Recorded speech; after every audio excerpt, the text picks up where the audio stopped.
There's something kind of innate about the material in the way that you can kind of sculpt it, and it looks both delicate but also very strong and like kind of these raw materials.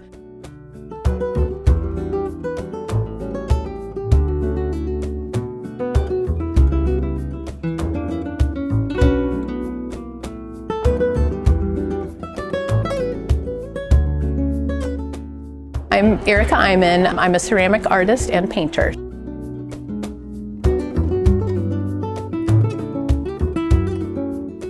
I think I was always interested in just making things.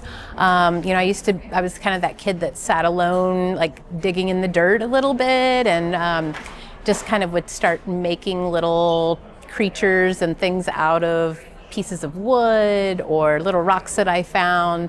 So I was always just kind of curious by, how things worked and how you could turn the dirt into mud and make it into something. And I think it really kind of just grew from there. And then I would say that also there's this interesting kind of curiosity as far as like kind of exploring the world in that sense, and the ideas of the world, and even kind of like how to live in this environment, and kind of what are these like mountains and trees and all of the environment around us, and interacting with those and the materials. And so it's just kind of this way to explore for me through life and kind of understand the world around me. So I started in art education and went into teaching then. So I taught for a few years. And every time I would end up teaching clay, there was something about it that I really connected to, and I just thought, gosh, I want more of this. And so I ended up going back to school to get my BFA in ceramics specifically. And I had a really amazing professor during that time, Bede Clark, who really spoke to me in a way, the way he worked with the clay, it was very experimental, though he would bring in kind of traditional elements, especially of traditional Japanese pottery. And the way he talked about the work was very poetic, and it really drew me into that kind of emotional magnetism that art can have, and really understand how valuable that was to, in making the work. So that was really my kind of introduction into ceramics specifically and working with clay. And then from there I went on to go and get my master's degree and work with some other potters and this and that as apprenticeships. There's something about clay that it's just so malleable and it's so immediate. It's such a raw material, just taken from the earth, and you can just push it around and it instantly responds to that. And it just shows the human mark so well.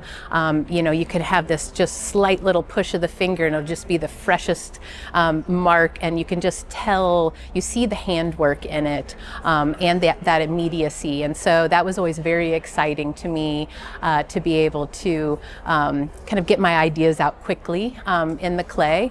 And then, that kind of raw earth material, again, I was always kind of drawn to, digging in the dirt and kind of collecting rocks and sticks and all kinds of things. And so there's something kind of innate about the material in the way that you can kind of sculpt it, and it looks both delicate, but also very strong and like kind of these raw materials, and then creating something out of it that you can bring into your home that has a certain emotion to it and so kind of a certain connection to nature.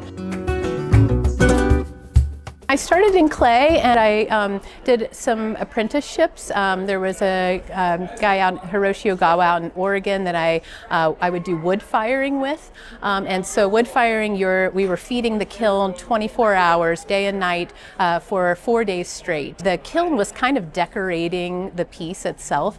So the flame and the ash would land on the surface, the flame would create some kind of flashing marks, the ash would land, and there's kind of in the firebox where you're really throwing all of the wood and building up this ash pit. A lot of the pieces that were in that area that came out of that kind of ash pit were the ones that really struck me. And so then I kind of started evolving into doing more sculptural work because of that. So those really heavy textures weren't as suitable to functional pottery, which is what I kind of was doing at the time. And so I started really going a little bit more textured and sculptural, and then eventually was doing purely sculpture. And then I've kind of balanced back and forth a little bit to kind of vessel form. So now I'm kind of not necessarily functional pottery, but not just pure sculpture, kind of sculptural vessels in a lot of ways.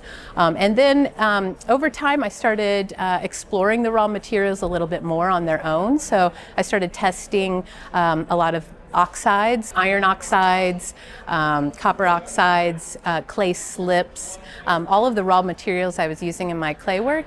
I started testing them on paper, mixing them with water, and so eventually that led to the paintings, which are made of black iron oxide, which is one of the kind of raw ingredients that I use in my colorants for my ceramic black glazes. So kind of evolved into doing paintings and two-dimensional work now too. So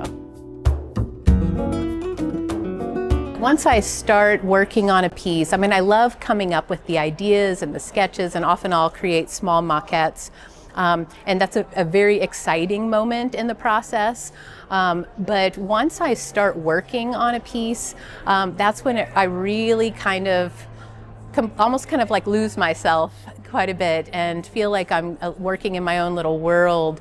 And that time where I'm creating and focused and maybe doing something repetitive, but then stepping back and really focused on the piece, it's really kind of meditative time and a really kind of immersive experience in the work, and trying to find what in the material and the form and the surface is all going to come together to create the kind of finish of this piece, and really trying to find those the beautiful form within, the wall or the edge, the textures, all of those things. And so that time, which a lot of people talk about as like kind of that flow state, is really a wonderful experience to be a part of, and it's just a very tactile, full body kind of immersive experience.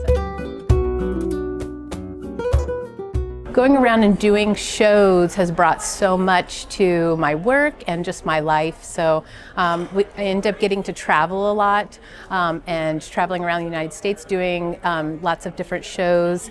And that really has been a good experience as far as getting to know people all over, and just exposure for my work. So, everything from the desert environment to the West Coast that has, dramatic Pacific coastlines and like broken bluff stones on the edge, which really has played a lot into my work as well. So all of these places that I've traveled has really influenced the work, just the environments, but then of course the people where I'm getting to interact with people directly, and the response and the feedback and what people are really connecting to, as far as just evolving certain ideas.